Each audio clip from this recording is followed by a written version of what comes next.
যেগুলো আছে এগুলো বিল নেই, এগুলোর কোনো পাত্তা নেই।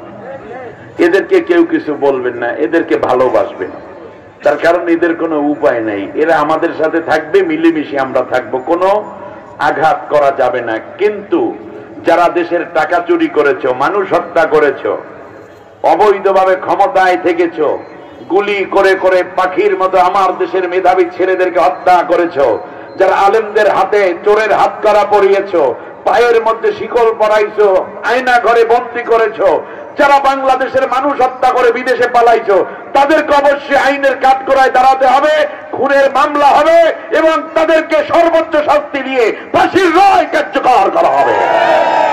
সময় এসেছে ঘুরে দাঁড়াবার। এখনো ইঁদুর মাথা উঁচু করে। সবাই হাতে লাঠি রাখবেন। কোন রকম যদি সুযোগ পায় তাহলে তারা হয়তো বা আবার আমাদের গৃহস্থের ধান খাইবে, ঠিক না? কাপড় চুপড় কাটতে চাইবে, কিন্তু তার আগেই মাথা ছেঁচতে দিতে হবে। কথা সোজা, ঠিক আছে কিনা? ব্যাস, ইঁদুরের বেল শেষ।